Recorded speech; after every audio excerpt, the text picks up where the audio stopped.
मेरे प्यारे बच्चों, आज हम नई टॉपिक वैद्युत क्षेत्र का अध्ययन करेंगे। वैद्युत क्षेत्र क्या है? वैद्युत क्षेत्र यानी इलेक्ट्रिक फील्ड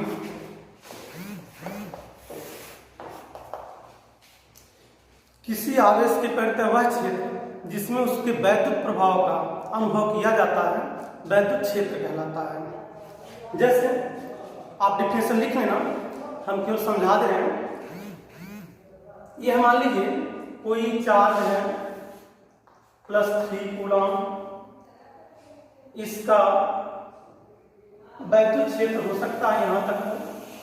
अगर हम किसी धनावेश को ले आए तो हो सकता है यहाँ तक प्रतिकर्षित हो रहा हो, लेकिन इसके आगे बढ़ने पर हो सकता है इस आवेश का यहाँ पर कोई फोर्स ना लगे। तो जहां तक परीक्षण आवेश का आकर्षण अथवा प्रतिकर्षण का अनुभव किया जाता है वह क्षेत्र वैद्युत क्षेत्र कहलाता है।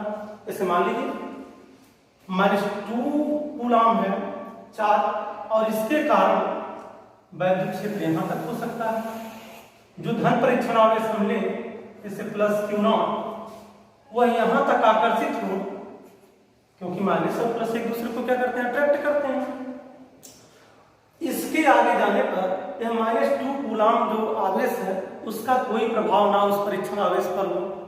तो वैद्युत क्षेत्र किसी आवेश के प्रत्यय वह क्षेत्र है जिसमें उसके वैद्युत प्रभाव का अनुभव किया जा सके। और वैद्युत क्षेत्र एक सदिश राशि है, इसकी दिशा हम धन परीक्षण आवेश पर लगने वाले बल की दिशा से ज्ञात करते हैं। जैसे मान लीजिए यहाँ पर कोई पूछा वैद्युत क्षेत्र की दिशा क्या, तो आपने बोला सर बाहर की ओर इस दिशा में। कोई पूछे यहाँ पर वैद्युत क्षेत्र की दिशा आप बता दीजिए, तो ये प्लस यहाँ पर परीक्षण आवेश हमेशा आप कैसा लेंगे, प्लस का लेंगे। ये वाला प्लस इस वाले प्लस को क्या करेगा, रिपेयर करेगा। तो वैद्युत क्षेत्र की दिशा ये हो गई। कोई पूछे सर यहाँ पर वैद्युत क्षेत्र की दिशा बता दीजिए क्या होगी, तो प्लस इस वाले प्लस को क्या करेगा, परीक्षण आवेश को रिपेयर करेगा। या यहाँ पर कोई आगे ही पूछ ले तो ये वाला प्लस यहाँ कुछ नहीं है, तो हम हमेशा परीक्षण आवेश धन का लेते हैं और यहाँ पर प्लस प्लस क्या करेंगे, प्रतिकर्षित करेंगे। ये वैद्युत क्षेत्र की दिशा होगी। वैसे यहाँ पर -2 कूलम के कारण कोई यहाँ पर पूछ ले कि वैद्युत क्षेत्र की दिशा क्या है, तो हम फिर यहाँ पर +Q0 लेंगे। मतलब हमेशा हम परीक्षण आवेश धन का Q0 लेंगे और उसी पर आकर्षण अथवा प्रतिकर्षण बल की दिशा से हम वैद्युत क्षेत्र की दिशा जानेंगे। तो माइनस वाला इस प्लस वाले को क्या कर रहा है, आकर्षित कर रहा है, दिशा इधर होगी वैद्युत क्षेत्र। यहाँ पर +Q0 लिया, प्लस माइनस क्या कर रहा है, आकर्षित कर रहा है। यहाँ पर +Q0 लिया, ये माइनस वाले प्लस वाले को इस प्लस वाले को क्या कर रहा है, आकर्षित कर रहा है। तो मेरे प्यारे बच्चों, यहीं से एक टॉपिक और आगे बढ़ेगी कि जो प्लस आवेश है, अभी हम वैद्युत बलरेखा की बात करेंगे, फिलहाल इसको हम मिटा रहे हैं। तो उसके पहले थोड़ी सी हम देख लेते हैं इस टॉपिक को कि जो प्लस आवेश है उसके कारण वैद्युत बलरेखाएं बाहर की ओर जाती निकलती हैं। देखिए यहाँ पर निकली है, यहाँ पर निकली है, इससे सब इधर निकली है। लेकिन माइनस आवेश पर वैद्युत बलरेखाएं आती हैं। अब वैद्युत बलरेखा क्या है, पहले उसकी हम चर्चा कर लें।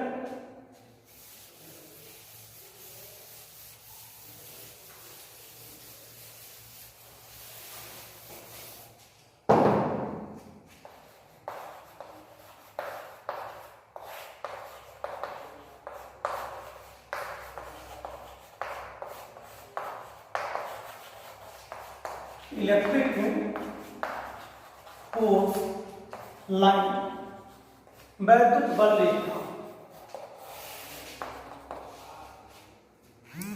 तो डिफिनेशन हम पढ़ दे रहे हैं,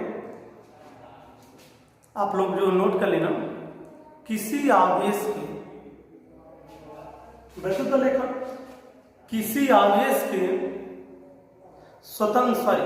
स्वतंत्रता पूर्वक वैद्युत क्षेत्र में छोड़े गए किसी आवेश पर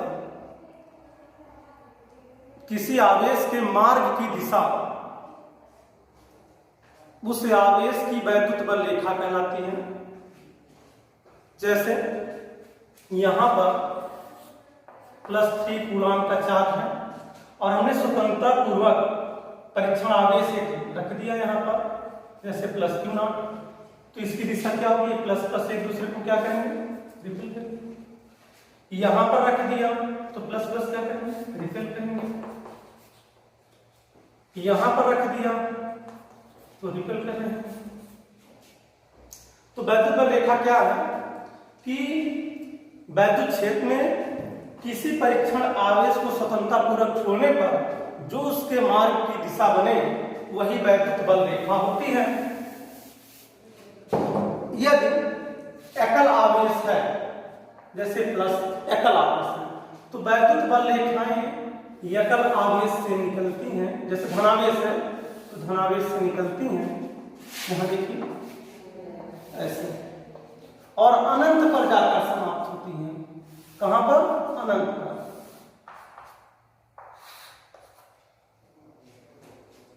और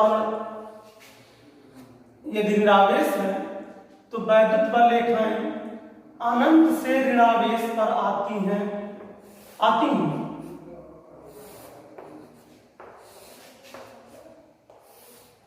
ऐसे। लेकिन यदि ये प्लस और माइनस करीब है, जैसे प्लस ये माइनस, तो वैद्युत बल रेखा प्लस से निकलेगी और माइनस पर जाकर समाप्त होती है। प्लस से निकलेगी और माइनस पर जाकर क्या हो जाएगी? समाप्त हो जाएगी।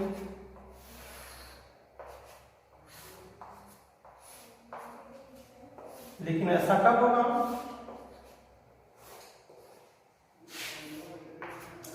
जब ये करेंगे। तो वैद्युत बल रेखाओं के कुछ प्रॉपर्टीज हैं, आइए उनको हम समझ लेते हैं क्या है। इसको आप नोट कर लीजिएगा।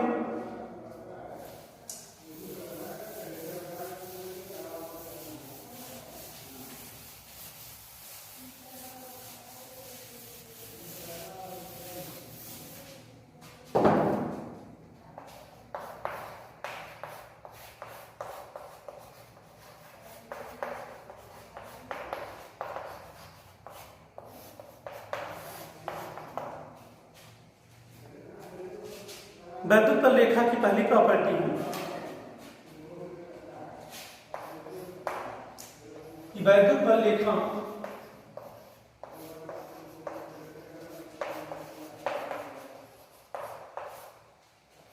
निष्कोण, काल्पनिक,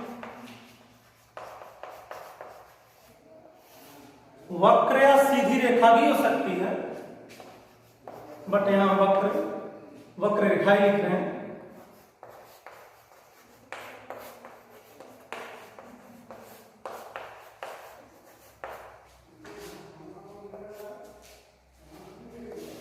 जो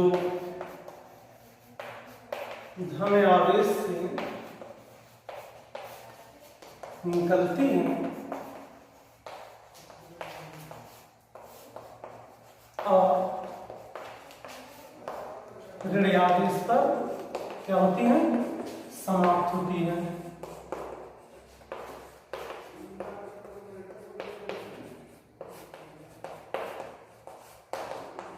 तो बच्चों, आप लोग एक चीज ध्यान दिए होंगे कि आप वैद्युत बल रेखा भी देखें कि प्लस ए माइनस प्लस से निकलती है, माइनस पर समाप्त होती है, ऐसे कुछ अभी सीखें सब।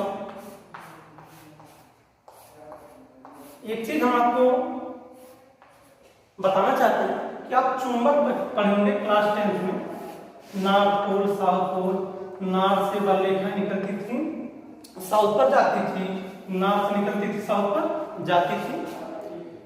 तो हम एक आपका कंफ्यूजन दूर करना चाहते हैं कि वहां पर चुंबकीय बल रेखा थी, वो नॉर्थ से निकलती थी साउथ पर जाती थी और अंदर भी साउथ से नॉर्थ पर आती थी। वो एक बंद लूप बनाती थी। क्या बनाती थी? बंद लूप। लेकिन वैद्युत बल रेखाएं प्लस से निकलेंगी, धन आवेश से निकलेंगी और माइनस आवेश पर जाकर समाप्त हो जाती हैं। यह अब अंदर अंदर माइनस से प्लस में कुछ नहीं है समझने वाला, बस वो सब चुंबक में पढ़ेंगे कि वो लूप बनाएंगे, बंद लूप। लेकिन यहाँ पर धनावेश से निकलेंगे और ऋणावेश पर समाप्त होंगे। और यहाँ पर नॉर्थ से निकलती साउथ पर जाती है और अंदर साउथ से नॉर्थ पर एक बंद लूप बनाती है। तो दोनों में हमने कहा कि जो दिक्कत है, दोनों में जो प्रॉब्लम आती है वो समझा दें। अच्छा, तो अब हम दूसरा इसकी प्रॉपर्टी नंबर 2 जानेंगे कि वैद्युत बल रेखा की, इसको मिटा दे रहे हैं। नंबर 2, वैद्युत बल रेखा की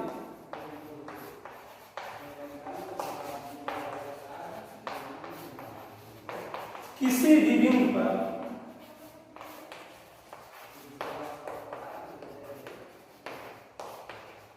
खींची गई स्पर्श रेखा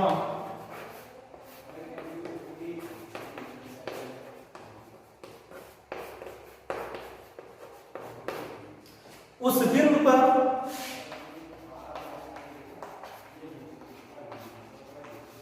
परिणामी वैद्युत क्षेत्र, याद रखना, परिणामी वैद्युत क्षेत्र की दिशा प्रदर्शित करती है।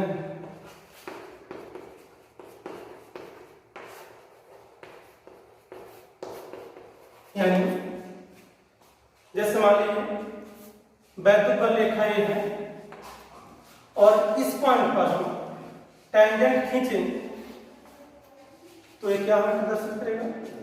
यह जो है वैद्युत क्षेत्र की तीव्र दिशा प्रदर्शित करेगा। यहां पर वैद्युत क्षेत्र की तीव्रता इधर होगी। इस प्रकार से किसी भी बिंदु पर वैद्युत बल रेखा के किसी भी बिंदु पर खींची गई स्पर्श रेखा उस बिंदु पर परिणामी वैद्युत क्षेत्र की तीव्रता की दिशा प्रदर्शित करती है। और तीसरा जो कि हम जानेंगे कि वैद्युत बल रेखा कभी भी एक दूसरे को किसी बिंदु पर काटती नहीं। तो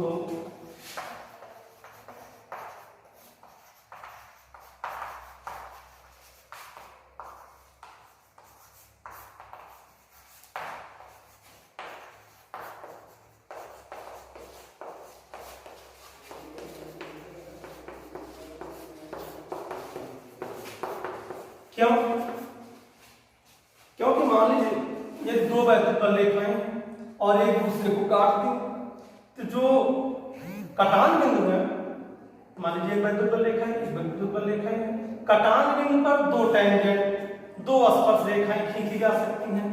अब बताइए एक ही बिंदु पर तो दो परिणामी वैद्युत क्षेत्र हो नहीं सकता, क्योंकि हमने लिखा है खींची गई स्पर्श रेखा उस बिंदु पर परिणामी वैद्युत क्षेत्र की तीव्रता प्रदर्शित करते हैं। अब एक ही बिंदु पर तो दो परिणामी तो हो नहीं सकते, इसलिए याद रखना कि कभी भी वैद्युत बल रेखाएं एक दूसरे को आपस में काटती नहीं है।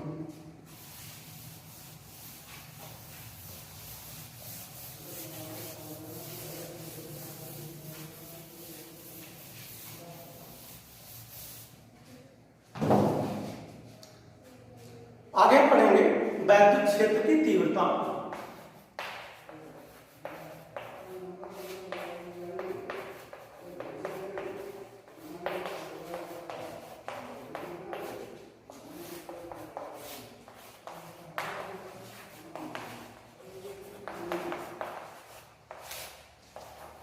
इंटेंसिटी ऑफ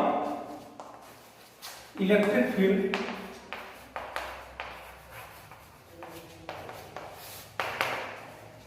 वैद्युत क्षेत्र की तीव्रता क्या है? वैद्युत क्षेत्र के अंदर किसी भी परीक्षण आवेश प्लस Q नॉट पर, जैसे मान लीजिए यह कोई स्थिर बिंदु आवेश है Q प्लस Q और हमको किसी पॉइंट m पर वैद्युत क्षेत्र की तीव्रता ज्ञात करनी है, तो इसके कारण इलेक्ट्रिक फील्ड यहां पर उत्पन्न हो रही है। तो वैद्युत क्षेत्र के अंदर किसी भी बिंदु पर वैद्युत क्षेत्र की तीव्रता उस बिंदु पर परीक्षण आवेश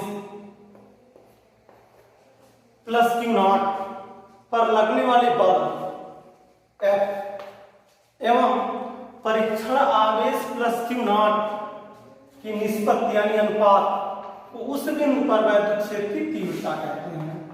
ये डिफिनेशन बना होगा। E equal F upon Q not. ऐसे प्लस वाला इस प्लस वाले को क्या कर रहा है, प्रतिकर्षित कर रहा है, तो वैद्युत क्षेत्र की तीव्रता जिसको E से डिनोट करते हैं इधर की तरफ हुआ, और जो E हुआ वो F अपॉन क्यू नॉट। तो F का जो यूनिट होगी न्यूटन, और चार्ज की जो यूनिट होगी वो कूलम, न्यूटन प्रति कूलम। अच्छा, अब हम अकॉर्डिंग टू कूलम्स लॉ से हम जानते हैं कि इन दोनों आवेशों के बीच जो फोर्स होगा कूलम के यूनिट्स में,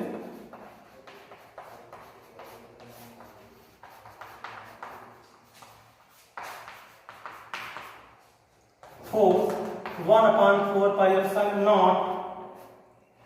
क्यू नॉट, मान लीजिए इनके बीच की दूरी r है, r², और इसको जब हम यहाँ पर रखेंगे तो हम देख रहे हैं क्यू नॉट से डिवाइड करें, क्यू नॉट कैंसिल हो जाएगा, तो E तो इलेक्ट्रिक फील्ड होगी, इंटेंसिटी उसकी E इक्वल, यहाँ पर क्यू नॉट से क्यू नॉट कैंसिल, बस Q बचेगा, 1/4πε0 Q/r²। हाँ, लेकिन इसकी भी जो यूनिट होगी वही होगी न्यूटन प्रति कूलम। याद रखना कि हम कभी भी सदिश राशियों का जब जो हम सूत्र यूज करेंगे तो वहां पर आवेश को कभी हम निगेटिव नहीं लेंगे, हमेशा पॉजिटिव होंगे, चाहे वैद्युत क्षेत्र है और चाहे आपका वैद्युत बल है, चाहे आपका जो है जो भी सदिश राशि होंगी सब में आवेश हम प्लस